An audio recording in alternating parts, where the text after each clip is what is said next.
कुछ कहानियां किताबों में होती हैं और कुछ दिलों में बस जाती हैं। आप सुन रहे हैं कहानी के रास्ते, जहां लफ्जों से ज्यादा एहसास बोलते हैं। आज सुनिए मुंशी प्रेमचंद की लिखी उपन्यास गोदान, भाग 6।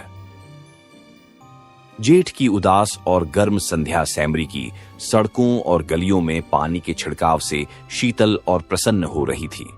मंडप के चारों तरफ फूलों और पौधों के गमले सजा दिए गए थे और बिजली के पंखे चल रहे थे। राय साहब अपने कारखाने में बिजली बनवा लेते थे। उनके सिपाही पीली वर्दियां और डांटे, नीले साफे बांधे जनता पर रोब जमाते फिरते थे। नौकर उजले कुर्ते पहने और केसरिया पाग बांधे मेहमानों और मुखियों का आदर सत्कार कर रहे थे। उसी वक्त एक मोटर सिंह द्वार के सामने आकर रुकी और उसमें से 3 महानुभाव उतरे। वह जो खद्दर का कुर्ता और चप्पल पहने हुए हैं, उनका नाम पंडित ओंकारनाथ है। आप दैनिक पत्र बिजली के यशस्वी संपादक हैं, जिन्हें देश चिंता ने घुला डाला है।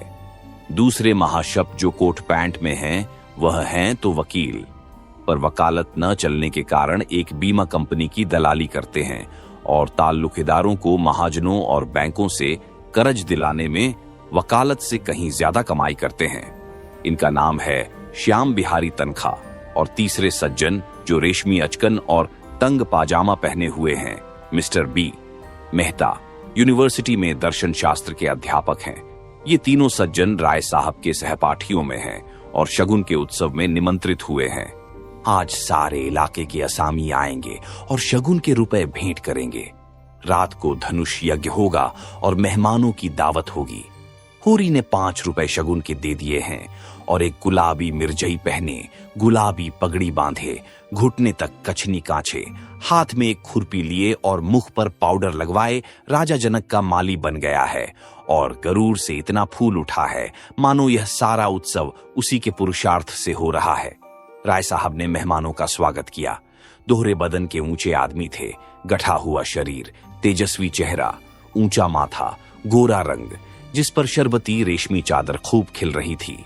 पंडित ओंकारनाथ ने पूछा, अब की कौन सा नाटक खेलने का विचार है? मेरे रस की तो यहां वही वस्तु है। राय साहब ने तीनों सज्जनों को अपनी रावटी के सामने कुसिरियों पर बैठाते हुए कहा, पहले तो धनुष यज्ञ होगा, उसके बाद एक प्रहसन। नाटक कोई अच्छा न मिला। कोई तो इतना लंबा कि शायद 5 घंटों में भी खत्म न हो और कोई इतना क्लिष्ट कि शायद यहां एक व्यक्ति भी उसका अर्थ न समझे। आखिर मैंने स्वयं एक प्रहसन लिख डाला जो 2 घंटों में पूरा हो जाएगा। ओंकारनाथ को राय साहब की रचना शक्ति में बहुत संदेह था। उनका ख्याल था कि प्रतिभा तो गरीबी ही में चमकती है दीपक की भांति, जो अंधेरे ही में अपना प्रकाश दिखाता है। उपेक्षा के साथ, जिसे छिपाने की भी उन्होंने चेष्टा नहीं की, पंडित ओंकारनाथ ने मुंह फेर लिया। मिस्टर तनखा इन बेमतलब की बातों में न पड़ना चाहते थे, फिर भी राय साहब को दिखा देना चाहते थे कि इस विषय में उन्हें कुछ बोलने का अधिकार है। बोले, नाटक कोई भी अच्छा हो सकता है अगर उसके अभिनेता अच्छे हों। अच्छा से अच्छा नाटक बुरे अभिनेताओं के हाथ में पड़कर बुरा हो सकता है। जब तक स्टेज पर शिक्षित अभिनेत्रियां नहीं आती, हमारी नाट्य कला का उद्धार नहीं हो सकता। अब की तो आपने काउंसिल में प्रश्नों की धूम मचा दी। मैं तो दावे के साथ कह सकता हूं कि किसी मेंबर का रिकॉर्ड इतना शानदार नहीं है। दर्शन के अध्यापक मिस्टर मेहता इस प्रशंसा को सहन न कर सकते थे। विरोध तो करना चाहते थे, पर सिद्धांत की आड़ में। उन्होंने हाल ही में एक पुस्तक कई साल के परिश्रम से लिखी थी। उसकी जितनी धूम होनी चाहिए थी, उसकी शतांश भी नहीं हुई थी। इससे बहुत दुखी थे। बोले, भाई, मैं प्रश्नों का कायल नहीं। मैं चाहता हूं हमारा जीवन हमारे सिद्धांतों के अनुकूल हो। आप कृषकों के शुभेच्छु हैं, उन्हें तरह तरह की रियायत देना चाहते हैं, जमींदारों के अधिकार छीन लेना चाहते हैं। बिल्क उन्हें आप समाज का शाप कहते हैं। फिर भी आप जमींदार हैं, वैसे ही जमींदार जैसे हजारों और जमींदार हैं। अगर आपकी धारणा है कि कृषकों के साथ रियायत होनी चाहिए, तो पहले आप खुद शुरू करें। काश्तकारों को बगैर नजराने लिए पट्टे लिख दें, बेगार बंद कर दें, इजाफा लगान को तिलांजलि दे दें, चरावर जमीन छोड़ दें। मुझे उन लोगों से जरा भी हमदर्दी नहीं है जो बातें तो करते हैं कम्युनिस्टों की सी, मगर जीवन है रईसों का सा, उतना ही विलासमय, उतना ही स्वार्थ से भरा हुआ। राय साहब को आघात पहुंचा। वकील साहब के माथे पर बल पड़ गए और संपादक जी के मुंह में जैसे कालिख लग गई। वह खुद समिष्टवाद के पुजारी थे, पर सीधे घर में आग न लगाना चाहते थे। तनखा ने राय साहब की वकालत की। मैं समझता हूं राय साहब का अपने असामियों के साथ जितना अच्छा व्यवहार है, अगर सभी जमींदार वैसे ही हो जाएं तो यह प्रश्न ही न रहे। मेहता ने हथौड़े की दूसरी चोट जमाई। मानता हूं आपका अपने असामियों के साथ बहुत अच्छा बर्ताव है, मगर प्रश्न यह है कि उसमें स्वार्थ है या नहीं। इसका एक कारण क्या यह नहीं हो सकता कि मध्यम आंच में भोजन स्वादिष्ट पकता है? गुड़ से मारने वाला झाड़ से मारने वाले की अपेक्षा कहीं सफल हो सकता है। मैं तो केवल इतना जानता हूं, हम या तो साम्यवादी हैं या नहीं हैं। हैं तो उसका व्यवहार करें, नहीं हैं तो बकना छोड़ दें। मैं नकली जिंदगी का विरोधी हूं। अगर मांस खाना अच्छा समझते हो तो खुलकर खाओ, बुरा समझते हो तो मत खाओ, ये तो मेरी समझ में आता है। लेकिन अच्छा समझना और छिपकर खाना, ये मेरी समझ में नहीं आता। मैं तो इसे कायरता भी कहता हूं और धूर्तता भी, जो वास्तव में एक हैं। राय साहब सभा चतुर आदमी थे। अपमान और आघात को धैर्य और उदारता से सहने का उन्हें अभ्यास था। कुछ असमंजस में पड़े हुए बोले, आपका विचार बिल्कुल ठीक है मेहता जी। आप जानते हैं मैं आपकी साफगोई का कितना आदर करता हूं, लेकिन आप यह भूल जाते हैं कि अन्य यात्राओं की भांति विचारों की यात्रा में भी पड़ाव होते हैं और आप एक पड़ाव को छोड़कर दूसरे पड़ाव तक नहीं जा सकते। मानव जीवन का इतिहास इसका प्रत्यक्ष प्रमाण है। मैं उस वातावरण में पला हूं जहां राजा ईश्वर है और जमींदार ईश्वर का मंत्री। मेरे स्वर्गवासी पिता असामियों पर इतनी दया करते थे कि पाले या सूखे में कभी आधा और कभी पूरा लगान माफ कर देते थे। अपने बखार से अनाज निकालकर असामियों को खिला देते थे। घर के गहने बेचकर कन्याओं के विवाह में मदद देते थे, मगर उसी वक्त तक जब तक प्रजा उनको सरकार और धमारवतार कहती रहे, उन्हें अपना देवता समझकर उनकी पूजा करती रहे। प्रजा का पालन उनका सनातन धर्म था, लेकिन अधिकार के नाम पर वह कौड़ी का एक दांत भी फोड़ कर देना न चाहते थे। मैं उसी वातावरण में पला हूं और मुझे गर्व है कि मैं व्यवहार में चाहे जो कुछ करूं, विचारों में उनसे आगे बढ़ गया हूं और यह मानने लग गया हूं कि जब तक किसानों को ये रियायतें अधिकार के रूप में न मिलेंगी, केवल सद्भावना के आधार पर उनकी दशा सुधर नहीं सकती। स्वेच्छा अगर अपना स्वार्थ छोड़ दे तो अपवाद है। मैं खुद सद्भावना करते हुए भी स्वार्थ नहीं छोड़ सकता और चाहता हूं कि हमारे वर्ग को शासन और नीति के बल से अपना स्वार्थ छोड़ने के लिए मजबूर कर दिया जाए। इसे आप कायरता कहेंगे, मैं इसे विवशता कहता हूं। मैं इसे स्वीकार करता हूं कि किसी को भी दूसरे के श्रम पर मोटे होने का अधिकार नहीं है। उपजीवी होना घोर लज्जा की बात है। कर्म करना प्राणी मात्र का धर्म है। समाज की ऐसी व्यवस्था जिसमें कुछ लोग मौज करें और अधिक लोग पीसें और खपें, कभी सुखद नहीं हो सकती। पूंजी और शिक्षा, जिसे मैं पूंजी ही का एक रूप समझता हूं, इनका कैला जितनी जल्द टूट जाए उतना ही अच्छा है। जिन्हें पेट की रोटी मयस्सर नहीं, उनके अफसर और नियोजक 10-10, 5-5 हजार फटकारें। यह हास्यास्पद है और लज्जास्पद भी। इस व्यवस्था ने हम जमींदारों में कितनी विलासिता, कितना दुराचार, कितनी पराधीनता और कितनी निर्लज्जता भर दी है, ये मैं खूब जानता हूं। लेकिन मैं इन कारणों से इस व्यवस्था का विरोध नहीं करता। मेरा तो यह कहना है कि अपने स्वार्थ की दृष्टि से भी इसका अनुमोदन नहीं किया जा सकता। इस शान को निभाने के लिए हमें अपनी आत्मा की इतनी हत्या करनी पड़ती है कि हम में आत्माभिमान का नाम भी नहीं रहा। हम अपने असामियों को लूटने के लिए मजबूर हैं। अगर अफसरों को कीमती कीमती डालियां न दें तो बाकी समझे जाएं, शान से न रहें तो कंजूस कहलाएं। प्रगति की जरा सी आहट पाते ही हम कांप उठते हैं और अफसरों के पास फरियाद लेकर दौड़ते हैं कि हमारी रक्षा कीजिए। हमें अपने ऊपर विश्वास नहीं रहा, न पुरुषार्थ ही रह गया। बस हमारी दशा उन बच्चों की सी है जिन्हें चम्मच से दूध पिलाकर पाला जाता है, बाहर से मोटे, अंदर से दुर्बल, सत्वहीन और मुहताज। मेहता ने ताली बजाकर कहा, हियर हियर, आपकी जबान में जितनी बुद्धि है, काश उसकी आधी भी मस्तिष्क में होती। खेद यही है कि सब कुछ समझते हुए भी आप अपने विचारों को व्यवहार में नहीं लाते। ओंकारनाथ बोले, अकेला चना भाड़ नहीं फोड़ सकता मिस्टर मेहता। हमें समय के साथ चलना भी है और उसे अपने साथ चलाना भी। बुरे कामों में ही सहयोग की जरूरत नहीं होती, अच्छे कामों के लिए भी सहयोग उतना ही जरूरी है। आप ही क्यों 800 रुपए महीने हड़पते हैं, जब आपके करोड़ों भाई केवल 8 रुपए में अपना निर्वाह कर रहे हैं। राय साहब ने ऊपरी खेद लेकिन भीतरी संतोष से संपादक जी को देखा और बोले, व्यक्तिगत बातों पर आलोचना न कीजिए संपादक जी, हम यहां समाज की व्यवस्था पर विचार कर रहे हैं। मिस्टर मेहता उसी ठंडे मन से बोले, नहीं नहीं, मैं इसे बुरा नहीं समझता। समाज व्यक्ति ही से बनता है और व्यक्ति को भूलकर हम किसी व्यवस्था पर विचार नहीं कर सकते। मैं इसलिए इतना वेतन लेता हूं कि मेरा इस व्यवस्था पर विश्वास नहीं है। संपादक जी को अचंभा हुआ। अच्छा, तो आप वर्तमान व्यवस्था के समर्थक हैं? मैं इस सिद्धांत का समर्थक हूं कि संसार में छोटे बड़े हमेशा रहेंगे और उन्हें हमेशा रहना चाहिए। इसे मिटाने की चेष्टा करना मानव जाति के सर्वनाश का कारण होगा। कुश्ती का जोड़ बदल गया। राय साहब किनारे खड़े हो गए। संपादक जी मैदान में उतरे। आप इस 20वीं शताब्दी में भी ऊंच नीच का भेद मानते हैं? जी हां, मानता हूं और बड़े जोरों से मानता हूं। जिस मत के आप समर्थक हैं वह भी तो कोई नई चीज नहीं। जब से मनुष्य में ममत्व का विकास हुआ तभी उस मत का जन्म हुआ। बुद्ध और प्लेटो और ईसा सभी समाज में समता के प्रवर्तक थे। यूनानी और रोमन और सीरियाई सभी सभ्यताओं ने उसकी परीक्षा की, पर अप्राकृतिक होने के कारण कभी वह स्थायी न बन सकी। आपकी बातें सुनकर मुझे आश्चर्य हो रहा है।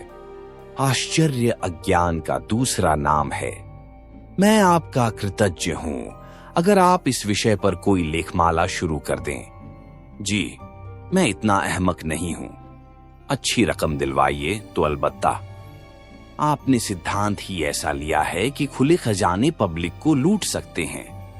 मुझ में और आप में अंतर इतना ही है कि मैं जो कुछ मानता हूं उस पर चलता हूं। आप लोग मानते कुछ हैं, करते कुछ हैं। धन को आप किसी अन्याय से बराबर फैला सकते हैं, लेकिन बुद्धि को, चरित्र को और रूप को, प्रतिभा को और बल को बराबर फैलाना तो आपकी शक्ति के बाहर है। छोटे बड़े का भेद केवल धन से ही तो नहीं होता। मैंने बड़े बड़े धन कुबेरों को भिक्षुकों के सामने घुटने टेकते देखा है और आपने भी देखा होगा।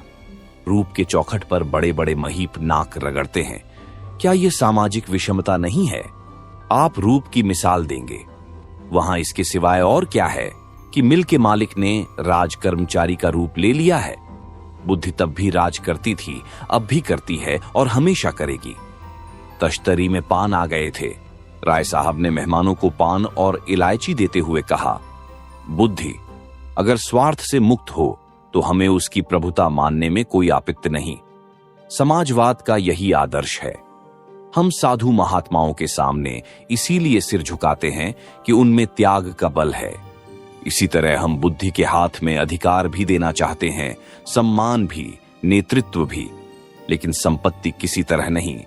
बुद्धि का अधिकार और सम्मान व्यक्ति के साथ चला जाता है, लेकिन उसकी संपत्ति विष बोने के लिए उसके बाद और भी प्रबल हो जाती है। बुद्धि के बगैर किसी समाज का संचालन नहीं हो सकता। हम केवल इस बिच्छू का डंक तोड़ देना चाहते हैं। दूसरी मोटर आ पहुंची और मिस्टर खन्ना उतरे, जो एक बैंक के मैनेजर और शक्कर मिल के मैनेजिंग डायरेक्टर हैं। 2 देवियां भी उनके साथ थीं। राय साहब ने दोनों देवियों को उतारा। वह जो खद्दर की साड़ी पहने बहुत गंभीर और विचारशील सी है, मिस्टर खन्ना की पत्नी कामिनी खन्ना है। दूसरी महिला जो ऊंची एड़ी का जूता पहने हुए हैं और जिनकी मुख छवि पर हंसी फूटी पड़ती है, मिस मालती हैं। आप इंग्लैंड से डॉक्टरी पढ़ाई हैं और अब प्रैक्टिस करती हैं। ताल्लुकेदारों के महलों में उनका बहुत प्रवेश है। आप नवयुग की साक्षात प्रतिमा हैं। गात कोमल पर चपलता कूट कूट कर भरी हुई। झिझक या संकोच का कहीं नाम नहीं। मेकअप में प्रवीण, बला की हाजिर जवाब, पुरुष मनोविज्ञान की अच्छी जानकार, आमोद प्रमोद को जीवन का तत्व समझने वाली, लुभाने और रिझाने की कला में निपुण। जहां आत्मा का स्थान है वहां प्रदर्शन, जहां हृदय का स्थान है वहां हाव भाव, मनोद्गारों पर कठोर निग्रह, जिसमें इच्छा या अभिलाषा का लोप सा हो गया। आपने मिस्टर मेहता से हाथ मिलाते हुए कहा, सच कहती हूं, आप सूरत से ही फिलासफर मालूम होते हैं। इस नई रचना में तो आपने आत्मवादियों को उधेड़ कर रख दिया। पढ़ते पढ़ते कई बार मेरे जी में ऐसा आया कि आपसे लड़ जाऊं। फिलासफरों में सहृदयता क्यों गायब हो जाती है? मेहता झेंप गए। बिना ब्याहे थे और नवयुग की रमणियों से पनाह मांगते थे। पुरुषों की मंडली में खूब चहकते थे, मगर ज्यों ही कोई महिला आई और आपकी जबान बंद हुई, जैसे बुद्धि पर ताला लग जाता था। स्त्रियों से शिष्ट व्यवहार तक करने की सुधि न रहती थी। मिस्टर खन्ना ने पूछा, फिलासफरों की सूरत में क्या खास बात होती है देवी जी? मालती ने मेहता की ओर दया भाव से देखकर कहा, मिस्टर मेहता बुरा न माने तो बतला दूं। खन्ना मिस मालती के उपासकों में थे। जहां मिस मालती जाए वहां खन्ना का पहुंचना लाजिम था। उनके आसपास भौरे की तरह मंडराते रहते थे। हर समय उनकी यही इच्छा रहती थी कि मालती से अधिक वही बोलें, उनकी निगाह अधिक से अधिक उन्हीं पर रहे। खन्ना ने आंख मारकर कहा, फिलासफर किसी की बात का बुरा नहीं मानते, उनकी यही सिफत है। तो सुनिए, फिलासफर हमेशा मुर्दा दिल होते हैं। जब देखिए अपने विचारों में मगन बैठे हैं, आपकी तरफ ताकेंगे मगर आपको देखेंगे नहीं। आप उनसे बातें किए जाइए, कुछ सुनेंगे नहीं, जैसे शून्य में उड़ रहे हों। सब लोगों ने कहा मारा। मिस्टर मेहता जैसे जमीन में गड़ गए। ऑक्सफोर्ड में मेरे फिलॉसफी के प्रोफेसर मिस्टर हसबैंड थे। खन्ना ने टोका, नाम तो निराला है। जी हां, और थे कुंवारे।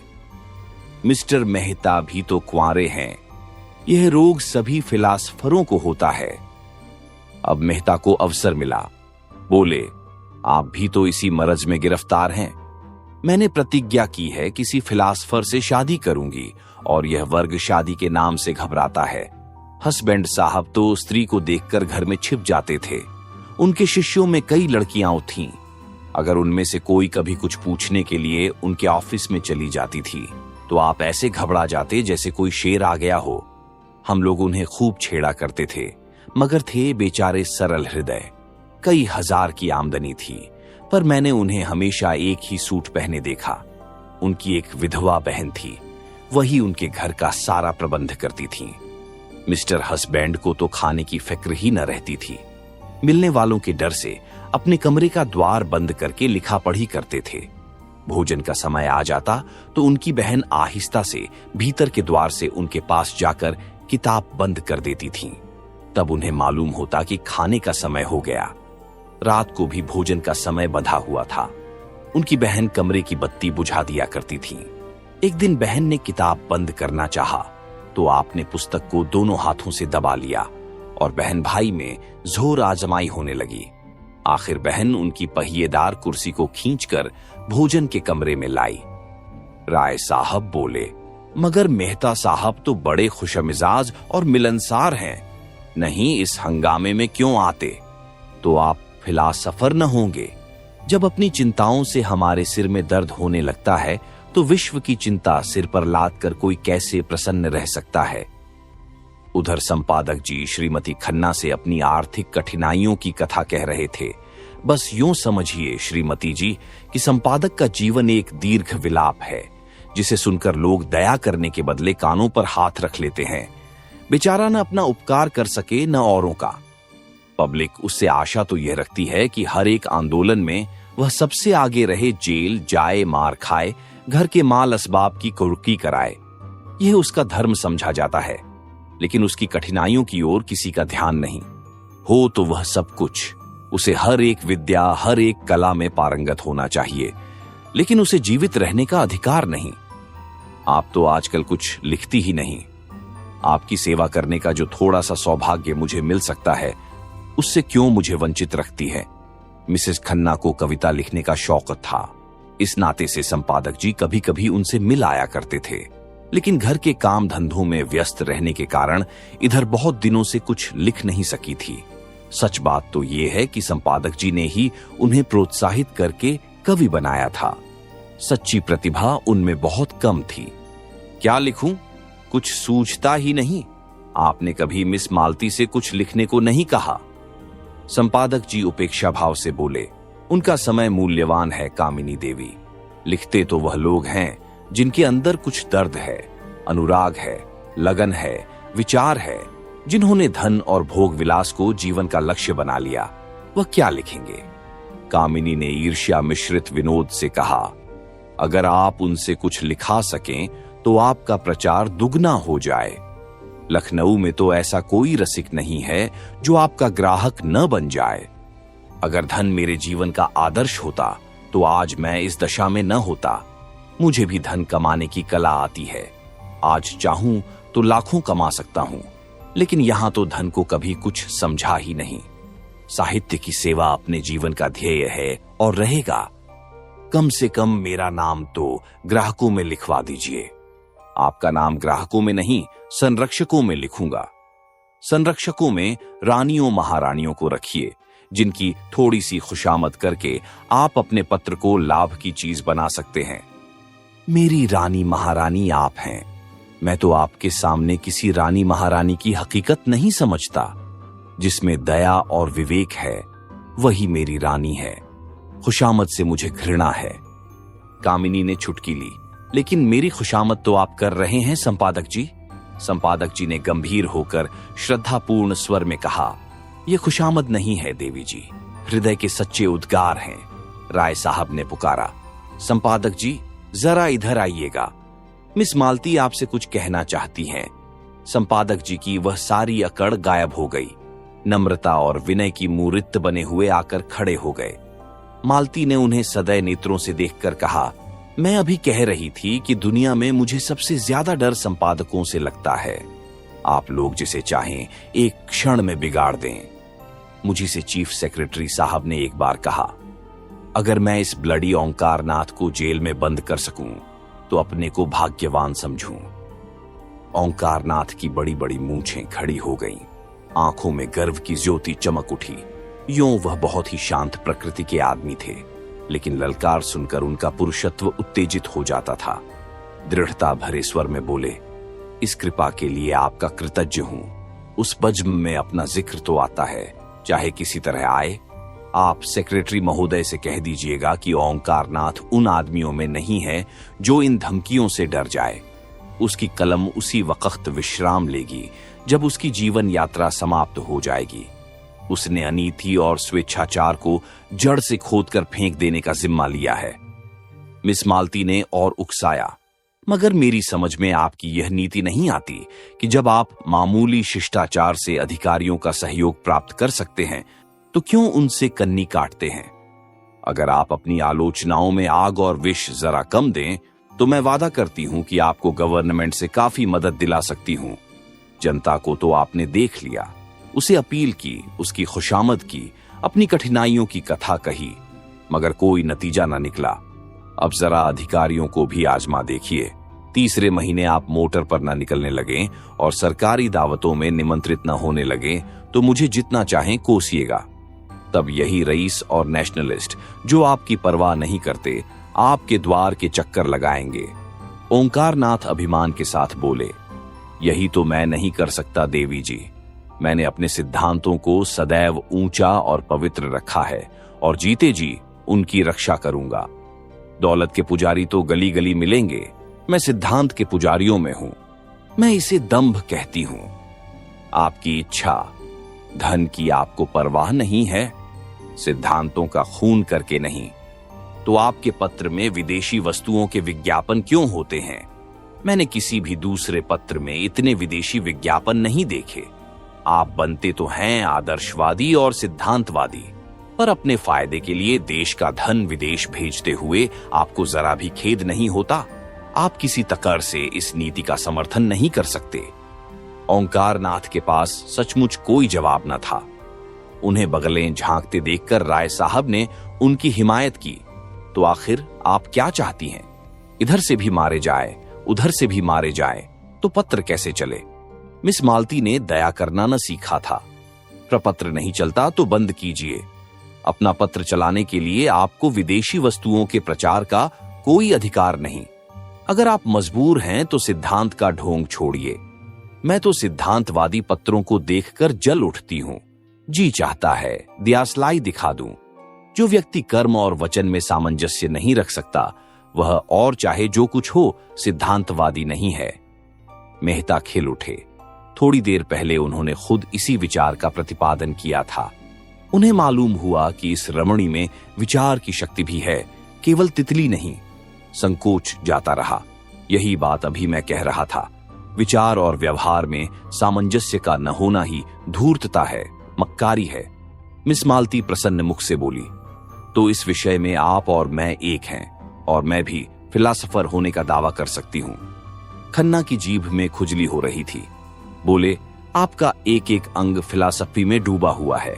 मालती ने उनकी लगाम खींची। अच्छा, आपको भी फिलासफी में दखल है। मैं तो समझती थी आप बहुत पहले अपनी फिलासफी को गंगा में डुबो बैठे। नहीं, आप इतने बैंकों और कंपनियों के डायरेक्टर ना होते। राय साहब ने खन्ना को संभाला। तो क्या आप समझती हैं कि फिलासफरों को हमेशा फाके मस्त रहना चाहिए? जी हां, फिलासफर अगर मोह पर विजय ना पा सके तो फिलासफर कैसा? इस लिहाज से तो शायद मिस्टर मेहता भी फिलासफर न ठहरे। मेहता ने जैसे आस्तीन चढ़ाकर कहा, मैंने तो कभी यह दावा नहीं किया राय साहब। मैं तो इतना ही जानता हूं कि जिन औजारों से लोहार काम करता है, उन्हीं औजारों से सोनार नहीं करता। क्या आप चाहते हैं आम भी उसी दशा में फलें फूलें जिसमें बबूल या ताड़? मेरे लिए धन केवल उन सुविधाओं का नाम है जिनमें मैं अपना जीवन सार्थक कर सकूं। धन मेरे लिए बढ़ने और फलने फूलने वाली चीज नहीं, केवल साधन है। मुझे धन की बिल्कुल इच्छा नहीं। आप वह साधन जुटा दें जिसमें मैं अपने जीवन का उपयोग कर सकूं। ओंकारनाथ समिष्टवादी थे। व्यक्ति की इस प्रधानता को कैसे स्वीकार कर दे? इसी तरह हर एक मजदूर कह सकता है कि उसे काम करने की सुविधाओं के लिए 1000 महीने की जरूरत है। अगर आप समझते हैं कि उस मजदूर के बगैर आपका काम नहीं चल सकता, तो आपको वह सुविधाएं देनी पड़ेंगी। अगर वही काम दूसरा मजदूर थोड़ी सी मजदूरी में कर दे, तो कोई वजह नहीं कि आप पहले मजदूर की खुशामद करें। अगर मजदूरों के हाथ में अधिकार होता, तो मजदूरों के लिए स्त्री और शराब भी उतनी ही जरूरी सुविधा हो जाती जितनी फिलासफरों के लिए।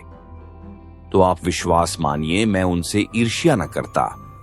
जब आपका जीवन सार्थक करने के लिए स्त्री इतनी आवश्यक है, तो आप शादी क्यों नहीं कर लेते?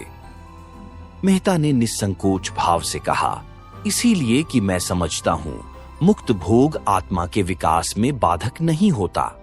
विवाह तो आत्मा को और जीवन को पिंजरे में बंद कर देता है। खन्ना ने इसका समर्थन किया। बंधन और निग्रह पुरानी थ्योरियां हैं, नई थ्योरी है मुक्त भोग। मालती ने छोटी पकड़ी। तो अब मिसेज खन्ना को तलाक के लिए तैयार रहना चाहिए। तलाक का बिल पास तो हो, शायद उसका पहला उपयोग आप ही करेंगे।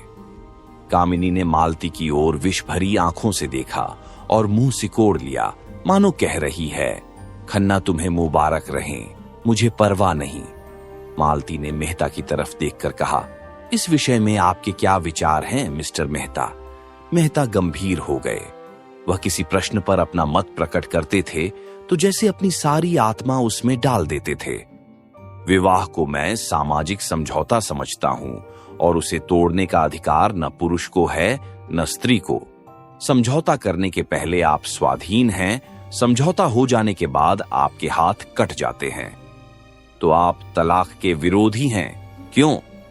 पक्का। और मुक्त भोग वाला सिद्धांत, वह उनके लिए है जो विवाह नहीं करना चाहते। अपनी आत्मा का संपूर्ण विकास सभी चाहते हैं, फिर विवाह कौन करे और क्यों करे? इसीलिए कि मुक्ति सभी चाहते हैं, पर ऐसे बहुत कम हैं जो लोभ से अपना गला छुड़ा सकें। आप श्रेष्ठ किसे समझते हैं, विवाहित जीवन को या अविवाहित जीवन को? समाज की दृष्टि से विवाहित जीवन को, व्यक्ति की दृष्टि से अविवाहित जीवन को। धनुष यज्ञ का अभिनय निकट था। 10 से 1 तक धनुष यज्ञ, 1 से 3 तक प्रहसन। यह प्रोग्राम था। भोजन की तैयारी शुरू हो गई। मेहमानों के लिए बंगले में रहने का अलग अलग प्रबंध था। खन्ना परिवार के लिए 2 कमरे रखे गए थे और भी कितने ही मेहमान आ गए थे। सभी अपने अपने कमरों में गए और कपड़े बदल बदल कर भोजनालय में जमा हो गए। यहाँ छूत छात का कोई भेद न था। सभी जातियों और वर्णों के लोग साथ भोजन करने बैठे। केवल संपादक ओंकारनाथ सबसे अलग अपने कमरे में फलाहार करने गए और कामिनी खन्ना को सिर दर्द हो रहा था। उन्होंने भोजन करने से इनकार किया। भोजनालय में मेहमानों की संख्या 25 से कम न थी। शराब भी थी और मांस भी। इस उत्सव के लिए राय साहब अच्छी किस्म की शराब खास तौर पर खिंचवाते थे। खींची जाती थी दवा के नाम से, पर होती थी खालिस शराब। मांस भी कई तरह के पकते थे, कोफ्ते, कबाब और पुलाव। मुर्गा, मुगरियाओं, बकरा, हिरण, तीतर, मोर, जिसे जो पसंद हो वह खाए। भोजन शुरू हो गया तो मिस मालती ने पूछा, संपादक जी कहां रह गए? किसी को भेजो राय साहब, उन्हें पकड़ लाए। राय साहब ने कहा, वह वैष्णव हैं, उन्हें यहां बुलाकर क्यों बेचारे का धर्म नष्ट करोगी? बड़ा ही आचारनिष्ठ आदमी है। अजी और कुछ न सही, तमाशा तो रहेगा। सहसा एक सज्जन को देखकर उसने पुकारा, आप भी तशरीफ रखते हैं मिर्जा खुर्शीद, यह काम आपके सुपुर्द। आपकी लियाकत की परीक्षा हो जाएगी। मिर्जा खुर्शीद गोरे चिट्टे आदमी थे।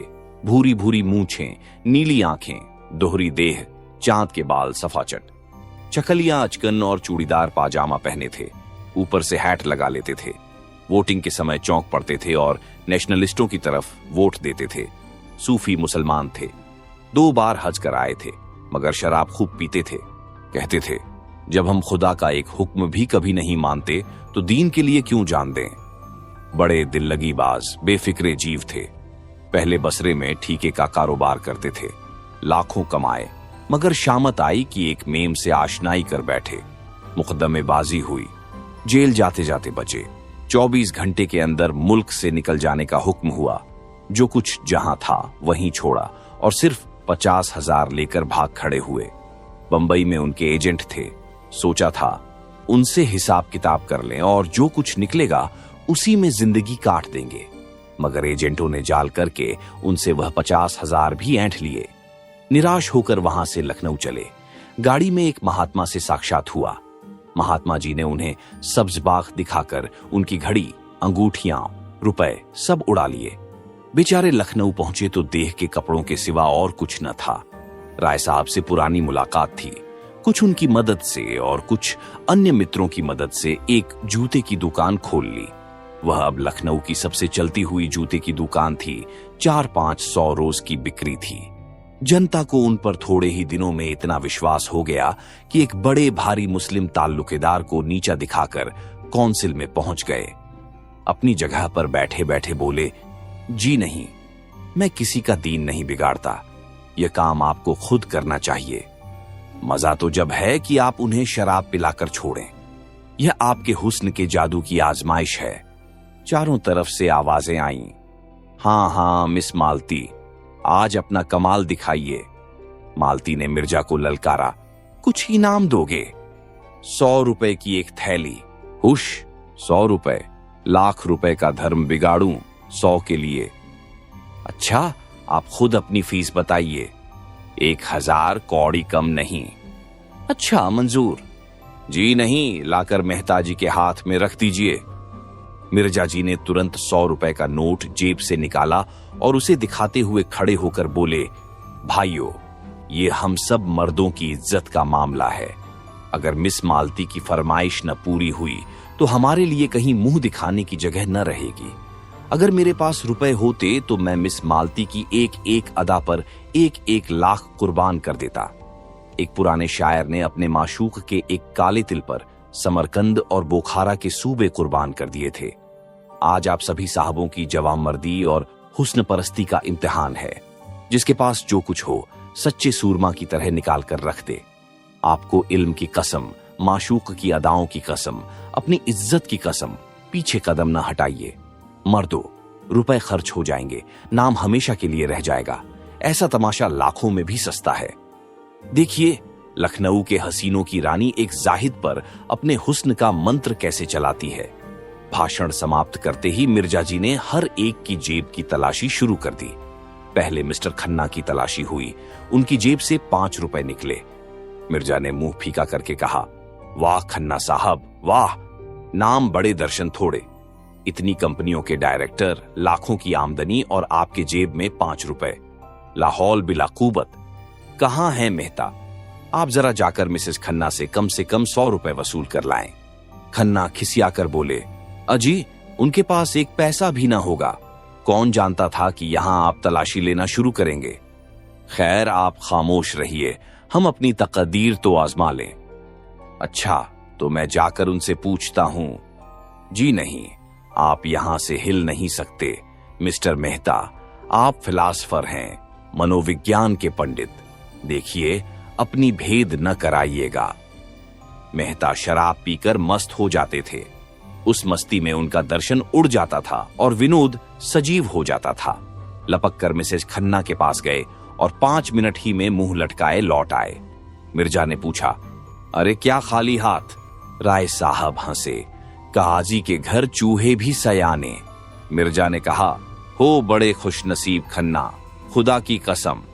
मेहता ने कहा मारा और जेब से 100 रुपए के 5 नोट निकाले। मिर्जा ने लपक कर उन्हें गले लगा लिया। चारों तरफ से आवाजें आने लगीं। कमाल है, मानता हूं उस्ताद, क्यों न हो, फिलासफर ही जो ठहरे। मिर्जा ने नोटों को आंखों से लगाकर कहा, भाई मेहता, आज से मैं तुम्हारा शागिर्द हो गया। बताओ क्या जादू मारा? मेहता अकड़कर लाल लाल आंखों से ताकते हुए बोले, अजी कुछ नहीं। ऐसा कौन सा बड़ा काम था? जाकर पूछा, अंदर आऊं? बोली, आप हैं मेहता जी, आइए। मैंने अंदर जाकर कहा, वहां लोग ब्रिज खेल रहे हैं। अंगूठी 1000 से कम की नहीं है, आपने तो देखा है। बस वही, आपके पास रुपए हों तो 500 रुपए देकर 1000 की चीज ले लीजिए। ऐसा मौका फिर न मिलेगा। मिस मालती ने इस वक्त रुपए न दिए तो बेदागा निकल जाएंगी। पीछे से कौन देता है, शायद इसीलिए उन्होंने अंगूठी निकाली है कि 500 रुपए किसके पास धरे होंगे। मुस्कुराई और चट अपने बटुए से 5 नोट निकालकर दे दिए और बोली, मैं बिना कुछ लिए घर से नहीं निकलती, न जाने कब क्या जरूरत पड़े। खन्ना खिसियाकर बोले, जब हमारे प्रोफेसरों का यह हाल है तो यूनिवर्सिटी का ईश्वर ही मालिक है। खुर्शीद ने घाव पर नमक छिड़का, अरे तो ऐसी कौन सी बड़ी रकम है जिसके लिए आपका दिल बैठा जाता है? खुदा झूठ न बुलवाए तो यह आपकी एक दिन की आमदनी है। समझ लीजिएगा, एक दिन बीमार पड़ गए और जाएगा भी तो मिस मालती ही के हाथ में। आपके दर्दे जिगर की दवा मिस मालती ही के पास तो है। मालती ने ठोकर मारी, देखिए मिर्जा जी तबेले में लतियाहुज अच्छी नहीं। मिर्जा ने दुम हिलाई, कान पकड़ता हूं देवी जी। मिस्टर तनखा की तलाशी हुई। मुश्किल से 10 रुपए निकले। मेहता की जेब से केवल 98 निकली। कई सज्जनों ने 1-1, 2-2 रुपए खुद दे दिए। हिसाब जोड़ा गया तो 300 की कमी थी। ये कमी राय साहब ने उदारता के साथ पूरी कर दी। संपादक जी ने मेवे और फल खाए थे और जरा कमर सीधी कर रहे थे कि राय साहब ने जाकर कहा, आपको मिस मालती याद रही हैं। खुश होकर बोले, मिस मालती मुझे याद कर रही हैं, धन्य भाग। राय साहब के साथ ही हाल में आ विराजे। उधर नौकरों ने मेजें साफ कर दी थीं। मालती ने आगे बढ़कर उनका स्वागत किया। संपादक जी ने नम्रता दिखाई, बैठिए, तकल्लुफ न कीजिए, मैं इतना बड़ा आदमी नहीं हूं। मालती ने श्रद्धा भरे स्वर में कहा, आप तकल्लुफ समझते होंगे, मैं समझती हूं, मैं अपना सम्मान बढ़ा रही हूं। यूं आप अपने को कुछ समझें और आपको शोभा भी नहीं देता है, लेकिन यहां जितने सज्जन जमा हैं, सभी आपकी राष्ट्र और साहित्य सेवा से भली भांति परिचित हैं। आपने इस क्षेत्र में जो महत्वपूर्ण काम किया है, अभी चाहे लोग उसका मूल्य न समझें, लेकिन वह समय बहुत दूर नहीं है। मैं तो कहती हूं वह समय आ गया है जब हर एक नगर में आपके नाम की सड़कें बनेंगी, क्लब बनेंगे, टाउन हॉलों में आपके चित्र लटकाए जाएंगे। इस वक्त जो थोड़ी बहुत जागृति है, वह आप ही के महान उद्योग का प्रसाद है। आपको यह जानकर आनंद होगा कि देश में अब आपके ऐसे अनुयायी पैदा हो गए हैं जो आपके देहात सुधार आंदोलन में आपका हाथ बटाने को उत्सुक हैं और उन सज्जनों की बड़ी इच्छा है कि यह काम संगठित रूप से किया जाए और एक देहात सुधार संघ स्थापित किया जाए जिसके आप सभापति हों। ओंकारनाथ के जीवन में यह पहला अवसर था कि उन्हें छोटी के आदमियों में इतना सम्मान मिले। यूं वह कभी कभी आम जलसों में बोलते थे और कई सभाओं के मंत्री और उपमंत्री भी थे, लेकिन शिक्षित समाज में अब तक उनकी उपेक्षा ही की थी। उन लोगों में वह किसी तरह मिल न पाते थे, इसीलिए आम जलसों में उनकी निष्क्रियता और स्वार्थांधता की शिकायत किया करते थे और अपने पत्र में एक एक को रगेदते थे। कलम तेज थी, वाणी कठोर, साफ गोई की जगह उच्छृंखलता कर बैठते थे, इसलिए लोग उन्हें खाली ढोल समझते थे। उसी समाज में आज उनका इतना सम्मान कहाँ है? आज स्वराज और स्वाधीन भारत और हंटर के संपादक आकर देखें और अपना कलेजा ठंडा करें। आज अवश्य ही देवताओं की उन पर कृपा दृष्टि है। सदुद्योग कभी निष्फल नहीं जाता, यह आर्षियों का वाक्य है। वह स्वयं अपनी नजरों में उठ गए, कृतज्ञता से पुलकित होकर बोले, देवी जी, आप तो मुझे कांटों में घसीट रही हैं। मैंने तो जनता की जो कुछ भी सेवा की अपना कर्तव्य समझकर की। मैं इस सम्मान को अपना नहीं, उस उद्देश्य का सम्मान समझ रहा हूं जिसके लिए मैंने अपना जीवन अपीर्थ कर दिया है। लेकिन मेरा नम्र निवेदन है कि प्रधान का पद किसी प्रभावशाली पुरुष को दिया जाए। मैं पदों में विश्वास नहीं रखता, मैं तो सेवक हूं और सेवा करना चाहता हूं। मिस मालती इसे किसी तरह स्वीकार नहीं कर सकती। सभापति पंडित जी को बनना पड़ेगा। नगर में उसे ऐसा प्रभावशाली व्यक्ति दूसरा नहीं दिखाई देता, जिसकी कलम में जादू है, जिसकी जबान में जादू है, जिसके व्यक्तित्व में जादू है। वह कैसे कहता है कि वह प्रभावशाली नहीं है? वह जमाना गया जब धन और प्रभाव में मेल था। अब प्रतिभा और प्रभाव के मेल का युग है। संपादक जी को यह पद अवश्य स्वीकार करना पड़ेगा। मंत्री मिस मालती होंगी। इस सभा के लिए 1000 का चंदा भी हो गया है और अभी तो सारा शहर और प्रांत पड़ा हुआ है। 4-5 लाख मिल जाना मामूली बात है। ओंकारनाथ पर कुछ नशा सा चढ़ने लगा। उनके मन में जो एक प्रकार की फुरहरी सी उठ रही थी, उसने गंभीर उत्तरदायित्व का रूप धारण कर लिया। बोले, मगर यह आप समझ लें मिस मालती कि यह बड़ी जिम्मेदारी का काम है और आपको अपना बहुत समय देना पड़ेगा। मैं अपनी तरफ से आपको विश्वास दिलाता हूं कि आप सभा भवन में मुझे सबसे पहले मौजूद पाएंगी। मिर्जा जी ने पुछारा दिया, आपका बड़े से बड़ा दुश्मन भी यह नहीं कह सकता कि आप अपना फर्ज अदा करने में कभी किसी से पीछे रहे। मिस मालती ने देखा शराब कुछ कुछ असर करने लगी है तो और भी गंभीर बनकर बोली, अगर हम लोग इस काम की महानता न समझते तो न यह सभा स्थापित होती और न आप इसके सभापति होते। हम किसी रईस या ताल्लुकेदार को सभापति बनाकर धन खूब बटोर सकते हैं और सेवा की आड़ में स्वार्थ सिद्ध कर सकते हैं, लेकिन यह हमारा उद्देश्य नहीं। हमारा एकमात्र उद्देश्य जनता की सेवा करना है और उसका सबसे बड़ा साधन आपका पत्र है। हमने निश्चय किया है कि हर एक नगर और गांव में उसका प्रचार किया जाए और जल्द से जल्द उसकी ग्राहक संख्या को 20,000 तक पहुंचा दिया जाए। प्रांत की सभी म्यूनिसिपैलिटियों और जिला बोर्ड के चेयरमैन हमारे मित्र हैं। कई चेयरमैन तो यहीं विराजमान हैं। अगर हर एक ने 500-500 प्रतियां भी ले लीं तो 25,000 प्रतियां तो आप यकीनी समझें। फिर राय साहब और मिर्जा साहब की यह सलाह है कि काउंसिल में इस विषय का एक प्रस्ताव रखा जाए कि प्रत्येक गांव के लिए बिजली की एक प्रति सरकारी तौर पर मंगाई जाए या कुछ वार्षिक सहायता स्वीकार की जाए, और हमें पूरा विश्वास है कि यह प्रस्ताव पास हो जाएगा। ओंकारनाथ ने जैसे नशे में झूमते हुए कहा, हमें गवर्नर के पास डेपुटेशन ले जाना होगा। मिर्जा खुर्शीद बोले, जरूर जरूर। उनसे कहना होगा कि किसी सभ्य शासन के लिए यह कितनी लज्जा और कलंक की बात है कि ग्रामोत्थान का अकेला पत्र होने पर भी बिजली का अस्तित्व तक नहीं स्वीकार किया जाता। मिर्जा खुर्शीद ने कहा, अवश्य अवश्य, मैं गर्व नहीं करता, अभी गर्व करने का समय नहीं आया, लेकिन मुझे इसका दावा है कि ग्राम्य संगठन के लिए बिजली ने जितना उद्योग किया है। मिस्टर मेहता ने सुधारा, नहीं महाशय, तपस्या कहिए। मैं मिस्टर मेहता को धन्यवाद देता हूं। हाँ, इसे तपस्या ही कहना चाहिए, बड़ी कठोर तपस्या। बिजली ने जो तपस्या की है वह इस प्रांत के ही नहीं, इस राष्ट्र के इतिहास में अभूतपूर्व है। ओ, मिर्जा खुर्शीद बोले, जरूर जरूर। मिस मालती ने एक पैग और दिया। हमारे संघ ने यह निश्चय भी किया है कि काउंसिल में अब की जो जगह खाली हो उसके लिए आपको उम्मीदवार खड़ा किया जाए। आपको केवल अपनी स्वीकृति देनी होगी, शेष सारा काम हम लोग कर लेंगे। आपको न खर्च से मतलब, न प्रोपेगेंडा, न दौड़ धूप से। ओंकारनाथ की आंखों की ज्योति दुगुनी हो गई। गर्वपूर्ण नम्रता से बोले, मैं आप लोगों का सेवक हूं, मुझसे जो काम चाहे ले लीजिए। हम लोगों को आपसे ऐसी ही आशा है। हम अब तक झूठे देवताओं के सामने नाक रगड़ते रगड़ते हार गए और कुछ हाथ न लगा।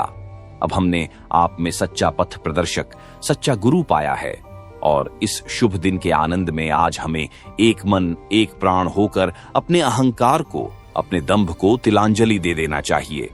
हम में आज से कोई ब्राह्मण नहीं है, कोई शूद्र नहीं है, कोई हिंदू नहीं है, कोई मुसलमान नहीं है, कोई ऊंच नहीं है, कोई नीच नहीं है। हम सब एक ही माता के बालक, एक ही गोद के खेलने वाले, एक ही थाली के खाने वाले भाई हैं। जो लोग भेदभाव में विश्वास रखते हैं, जो लोग पृथकता और कट्टरता के उपासक हैं, उनके लिए हमारी सभा में स्थान नहीं है।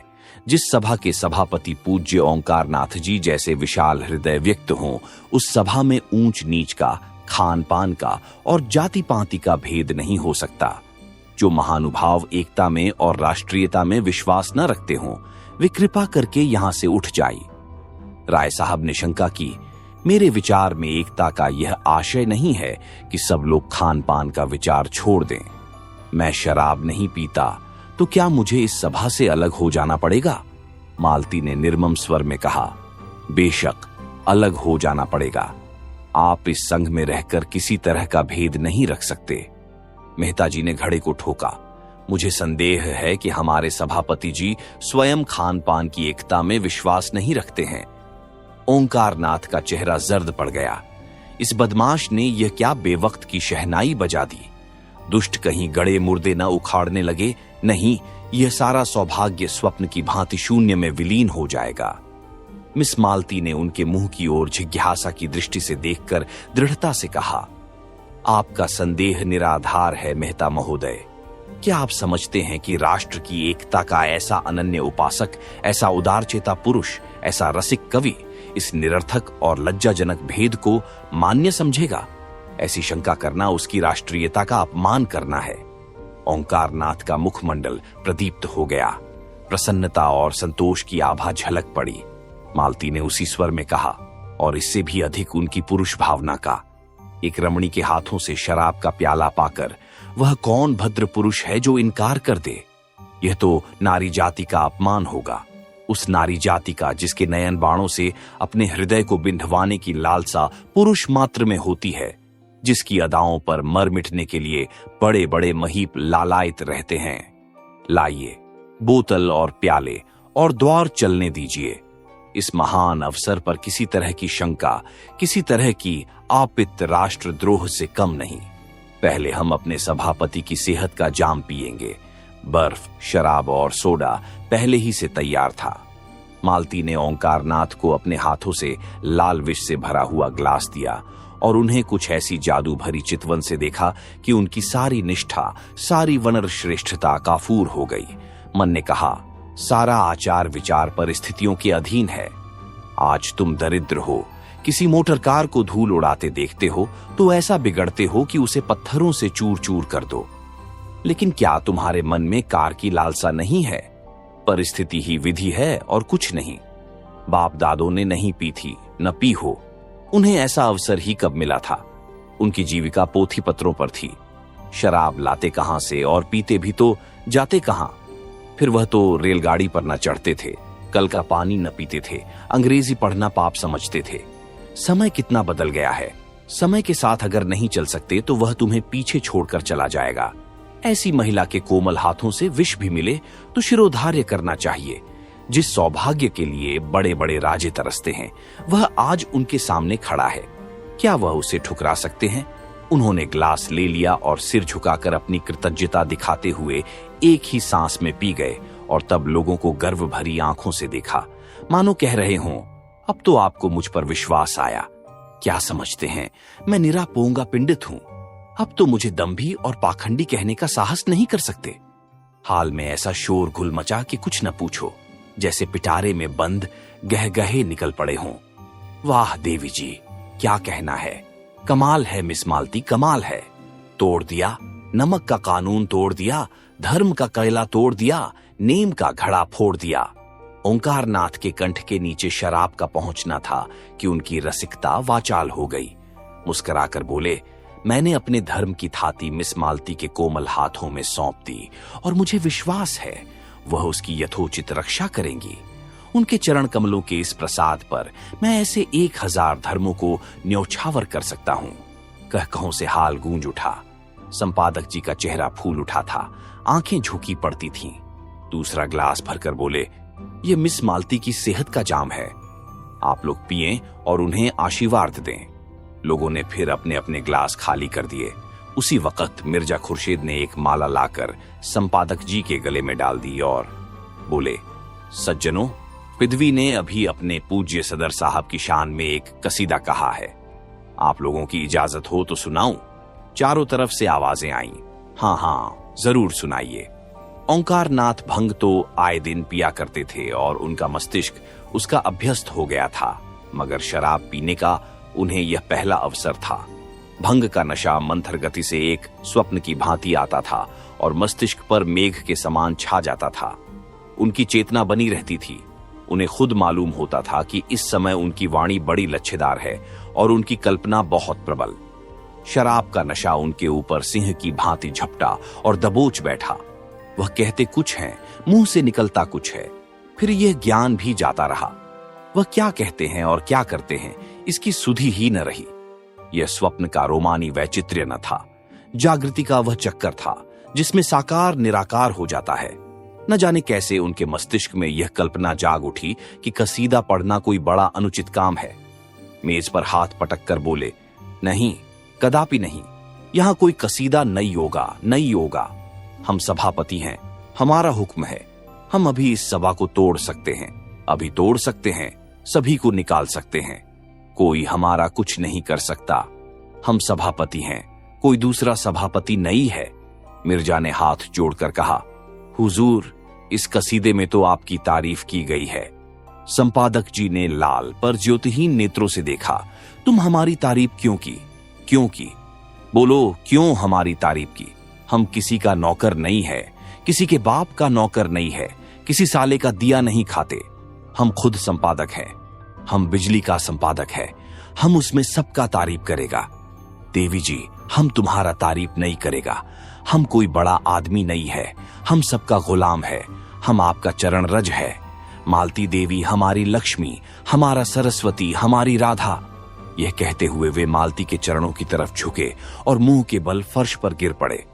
मिर्जा खुर्शीद ने दौड़कर उन्हें संभाला और कुर्सियां हटाकर वहीं जमीन पर लिटा दिया। फिर उनके कानों के पास मुंह ले जाकर बोले, राम राम सत्य है, कहिए तो आपका जनाजा निकालें। राय साहब ने कहा, कल देखना कितना बिगड़ता है। एक एक को अपने पत्र में रगे देगा और ऐसा ऐसा रगे देगा कि आप भी याद करेंगे। एक ही दुष्ट है, किसी पर दया नहीं करता, लिखने में तो अपना जोड़ नहीं रखता। ऐसा गधा आदमी कैसे इतना अच्छा लिखता है, यह रहस्य है। कई आदमियों ने संपादक जी को उठाया और ले जाकर उनके कमरे में लिटा दिया। उधर पंडाल में धनुष यज्ञ हो रहा था। कई बार इन लोगों को बुलाने के लिए आदमी आ चुके थे। कई हुक्काम भी पंडाल में आ पहुंचे थे। लोग उधर जाने को तैयार हो रहे थे कि सहसा एक अफगान आकर खड़ा हो गया। गोरा रंग, बड़ी बड़ी मूछें, ऊंचा कद, चौड़ा सीना, आंखों में निर्भयता का उन्माद भरा हुआ, ढीला नीचा कुर्ता, पैरों में शलवार, झरी के काम की सदरी, सिर पर पगड़ी और कुलाह, कंधे में चमड़े का बैग लटकाए, कंधे पर बंदूक रखे और कमर में तलवार बांधे न जाने किधर से आ खड़ा हो गया और गरज कर बोला, खबरदार, कोई यहां से मत जाओ। हमारा साथ का आदमी पर डाका पड़ा है। यहाँ का जो सरदार है वह हमारा आदमी को लूट लिया है। उसका माल तुमको देना होगा, एक एक कौड़ी देना होगा। कहाँ है सरदार? उसको बुलाओ। राय साहब ने सामने आकर क्रोध भरे स्वर में कहा, कैसी लूट, कैसा डाका? ये तुम लोगों का काम है। यहां कोई किसी को नहीं लूटता। साफ साफ कहो, क्या मामला है? अफगान ने आंखें निकाली और बंदूक का कुंदा जमीन पर पटक कर बोला, हमसे पूछता है कैसा लूट, कैसा डाका? तुम लूटता है, तुम्हारा आदमी लूटता है। हम यहाँ की कोठी का मालिक है।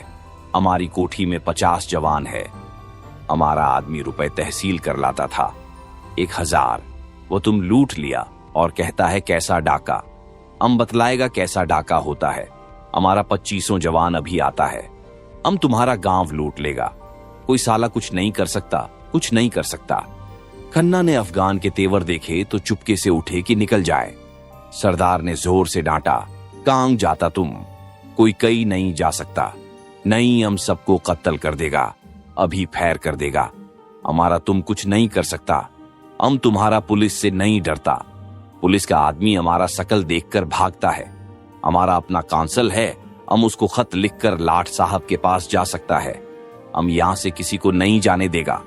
तुम हमारा 1000 रुपया लूट लिया, हमारा रुपया नहीं देगा तो हम किसी को जिंदा नहीं छोड़ेगा। तुम सब आदमी दूसरों के माल को लूट करता है और यहां माशूक के साथ शराब पीता है। मिस मालती उसकी आंख बचाकर कमरे से निकलने लगी कि वह बाज की तरह टूटकर उनके सामने आ खड़ा हुआ और बोला, तुम इन बदमाशों से हमारा माल दिलवाइए, नहीं हम तुमको उठा ले जाएगा और अपनी कोठी में जश्न मनाएगा। तुम्हारा हुस्न पर हम आशिक हो गया।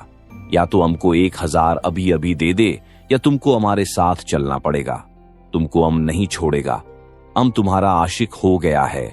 हमारा दिल और जिगर फटा जाता है। हमारा इस जगह 25 जवान है। इस जिला में हमारा 500 जवान काम करता है। हम अपने कबीले का खान है। हमारे कबीला में 10,000 सिपाही हैं। हम काबुल के अमीर से लड़ सकता है। अंग्रेज सरकार हमको 20,000 सालाना खिराज देता है। अगर तुम हमारा रुपया नहीं देगा तो हम गांव लूट लेगा और तुम्हारा माशूक को उठा ले जाएगा। खून करने में हमको लुत्फ आता है। हम खून का दरिया बहा देगा। मजलिस पर आतंक छा गया। मिस मालती अपना चहकना भूल गई। खन्ना की पिंडलियां कांप रही थीं। बेचारे चोट चपेट के भय से एक मंजिले बंगले में रहते थे। जीने पर चढ़ना उनके लिए सूली पर चढ़ने से कम न था।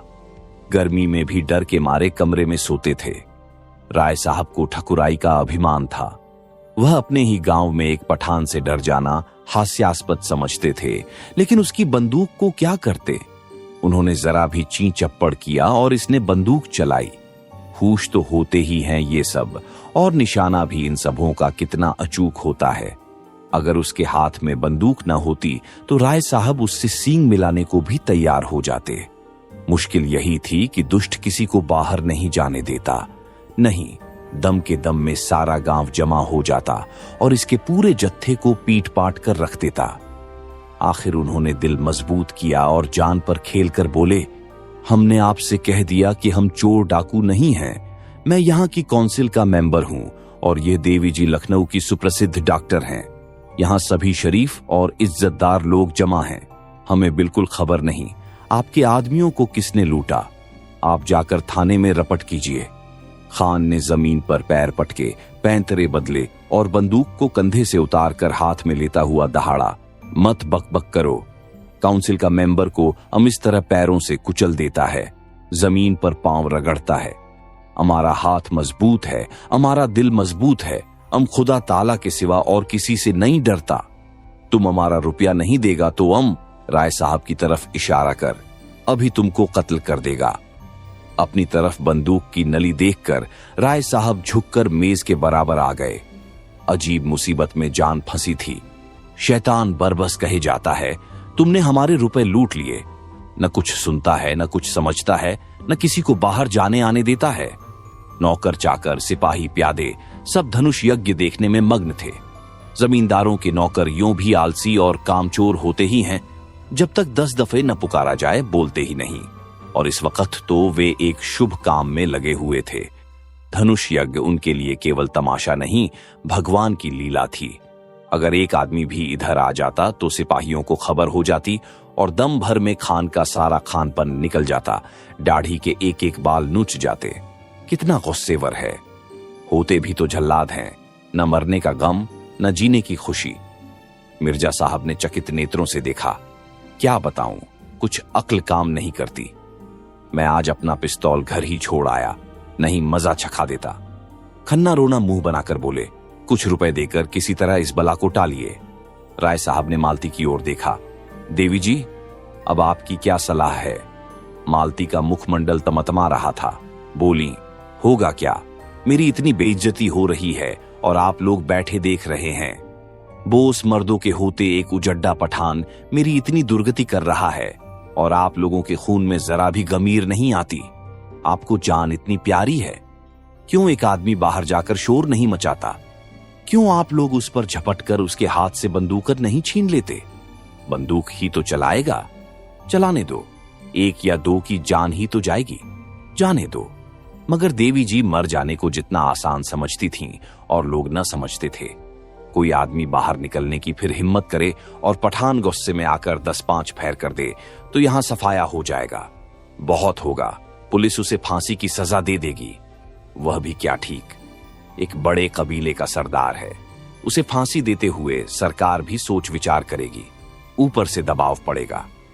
राजनीति के सामने न्याय को कौन पूछता है? हमारे ऊपर उलटे मुकदमे दायर हो जाए और दंडकारी पुलिस बिठा दी जाए तो आश्चर्य नहीं। कितने मजे से हंसी मजाकर हो रहा था।